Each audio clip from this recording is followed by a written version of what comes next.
My name's Simon Richmond, and I'm the author of Lonely Planet Singapore. Singapore is smoothly efficient. Singapore is clean. It's so clean you could almost eat your meal off the sidewalk. Singapore is shopping. Singapore is food.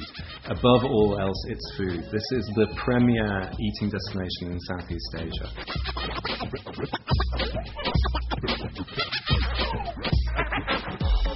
People think of Singapore as a really conformist, sort of safe and rather boring place.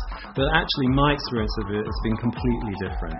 Here is a surprising side of Singapore. There is, on one side, a set of rules, but on another side, some tolerance and creativity and just enjoyment of the transgressive. What I love about Singapore is the mix of cultures that you get there. You've got the local Chinese, you've got Malays, you've got Indians, you've got a lot of expats from all over the world. And they all come together in what I like to call Fantasy Island, because it's a bit like that. You've got a little area which is almost like a small New York with soaring skyscrapers. You've got a little India, you've got a Chinatown area, you've got a very Malay Islamic area. And of course, there are 1,000,001 places to go shopping.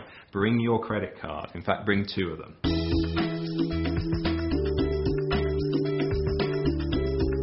I'd certainly recommend that you spend some time in Little India. If you want to see a slightly non-conformist side of Singapore, head out to Geylang. It's also a red light district, so it's a little bit seedy in parts.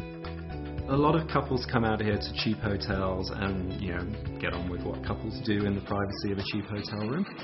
There's a fantastic market there. You can get some amazing food and it's all cooked freshly for you. The Festival of Hungry Ghosts is one of the major festivals in the Singapore calendar. It happens in August, and it's the time when the spirits of the dead return to join their families in a big feast. They put out huge spreads of food, and the idea is that the ghosts actually eat the spirit of the food and leave its substance behind for their living relatives to enjoy. It's a chance also to see some Chinese opera. It's not for everyone, and I think the easiest way to describe it is a bit like a vaudeville or old-time music hall. In fact, there's even karaoke Chinese opera. If you feel that you're good at it, you can go along and perform yourself.